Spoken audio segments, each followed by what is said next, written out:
Traffic പരിഷ്കരണത്തിൻ്റെ ഭാഗമായി സ്ഥാപിച്ചിട്ടുള്ള AI ക്യാമറകൾ പണി തരാൻ തുടങ്ങിയിട്ട് കാലങ്ങൾ ഒരുപാടായി. ഇപ്പോൾ കുറ്റിക്കാട്ടൂരുള്ള വിശ്വനാഥൻ അല്ലേ, എന്താ സംഭവിച്ചത്? നിങ്ങൾക്ക് എന്താ മെസ്സേജ്? എനിക്ക് ഇന്നലെ ഒരു 4:40 ഒരു മെസ്സേജ് വന്നു ഫോണിൽ.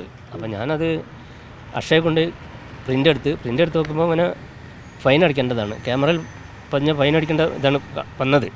എത്ര രൂപയാണ് ഇതിൽ കാണിക്കുന്നത്? 500 രൂപയാണ്. പക്ഷേ കമ്പ്യൂട്ടറിൽ കാണിക്കുന്നത് 668 അങ്ങനെ എന്താണ്. അങ്ങനെ ഞാനിത് ഇവിടെ ഇതിൽ കാണുന്ന ഈ ചിത്രം നിങ്ങളുടേതല്ല? അല്ല, ഇത് ഞാനും അല്ല, എൻ്റെ വണ്ടിയുമല്ല. എൻ്റെ വണ്ടി ജുപ്പിറ്റർ, TVSൻ്റെ ജുപ്പിറ്റർ വണ്ടിയാണ്. ഇത് വെള്ളയിൽ നിന്നാണല്ലോ ഇത് വന്നിട്ടുള്ളത്. വെള്ളയിൽ ഞാൻ ആ ഭാഗത്തേക്ക് പോയിട്ടില്ല. ഞാൻ മെഡിക്കൽ കോളേജിൽ പോയിട്ടുണ്ട്, പിന്നെ പന്തിരങ്കാവ് പോയിട്ടുണ്ട്, അല്ലാതെ വേറെ എവിടെയും പോയിട്ടില്ല. അങ്ങനെ സ്കൂട്ടർ വെച്ചിട്ട് വെള്ളയിൽ ആ ഭാഗത്തേക്കൊന്നും പോകാറില്ല? പോകേണ്ട ആവശ്യമില്ല. ഇത് എന്നിട്ടിപ്പോൾ നിങ്ങൾ അങ്ങനെ ഒരു പരാതി വന്നപ്പോൾ എവിടെയെങ്കിലും അറിയിച്ചോ? എന്താണ് ചെയ്തത്? ഇല്ല, എവിടെയും അറിയിച്ചില്ല. ഞാൻ ഈ വന്ന ഇതിൻ്റെ പ്രിൻ്റ് എടുത്തും കണ്ട് ഇവിടെ പോയി MVDൻ്റെ അടുത്ത് പോയി. അപ്പോൾ അവർക്ക് പറ്റിയ തെറ്റാണെന്നാണ് പറഞ്ഞത്. MVDൻ്റെ അടുത്ത് പോയി.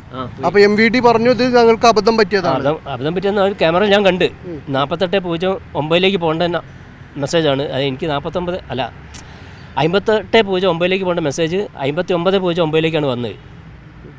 അതിനെക്കൊണ്ട് എനിക്കത് ഇന്നത്തെ ഒരു ദിവസത്തെ എൻ്റെ എല്ലാം കൊണ്ടും സാമ്പത്തിക നഷ്ടം, എല്ലാം കൊണ്ടും നഷ്ടം. ഇതാര് തരും? MVD തരുമോ? അപ്പോൾ ഇതിപ്പോൾ ഈ ഫൈൻ അടക്കാതെ നിങ്ങൾക്ക് എന്തെങ്കിലും ചെയ്യാം? MVD അതിനെന്തെങ്കിലും പരിഹാരം പറയുന്നുണ്ടോ? അല്ല, ഒരു പറഞ്ഞത് ഇപ്പം നമ്പർ തെറ്റിപ്പോയതെന്നാണ് പറഞ്ഞത്. പക്ഷേ അവർ നമ്പർ തെറ്റിപ്പോയാൽ നമ്മുടെ ടൈമുകളാണ് പഴകുന്നത്. ഇതുപോലെ എത്ര ആൾക്ക് അനുഭവം ഉണ്ടാവും? ഈ അനുഭവം ഇനി ആർക്കും ഉണ്ടാവരുതെന്ന് വിചാരിച്ചിട്ടാണ് ഞാനിപ്പോൾ പറയുന്നത് എന്ന് പറഞ്ഞു. തീർച്ചയായും കുറ്റിക്കാട്ടൂർ സ്വദേശി ആയതുകൊണ്ട് വളരെ വേഗത്തിൽ ആക്സസ് ഉള്ള നമ്മളെ സമീപിക്കുകയാണ് ചെയ്തത്. എന്തായാലും ഇത് ഇങ്ങനെ സംസ്ഥാനത്ത് നിരവധി AI ക്യാമറകൾ സ്ഥാപിക്കാൻ തുടങ്ങിയത് മുതൽ തന്നെ ഇങ്ങനെ നിരവധി പരാതികൾ കേൾക്കുന്നുണ്ട്. അത് ഒരുവിധം പരിഹാരമായി എന്ന് കരുതുകയോ അല്ലെങ്കിൽ AI ക്യാമറകൾ പലയിടത്തും വർക്ക് ചെയ്യാതിരിക്കുകയോ ഒക്കെ ചെയ്തപ്പോഴാണ് ഇത്തരം പരാതികൾ കുറച്ചുകൂടി കുറഞ്ഞത്. പക്ഷേ ഇപ്പോൾ ഏറ്റവും പുതുതായി ഇനിയും ഒരുപാട് പേർക്ക് ഇതുപോലെയുള്ള മെസ്സേജുകൾ വരുന്നു. ഇദ്ദേഹത്തിൻ്റേതല്ലാത്ത ഒരു കാരണത്താൽ ഇദ്ദേഹത്തിന് ഫൈൻ അടക്കണം, 600 രൂപയിലധികം രൂപ ഫൈൻ അടക്കണം എന്നാണ് ഇദ്ദേഹത്തിന് മെസ്സേജ് വന്നത്. അത് പ്രിൻ്റ് എടുത്തപ്പോൾ അദ്ദേഹം മനസ്സിലാക്കുന്നത് അദ്ദേഹത്തിൻ്റെ വാഹനമല്ല, അത് വെള്ളയിൽ ഭാഗത്തേക്ക് അദ്ദേഹം പോയിട്ടുമില്ല എന്നാണ്.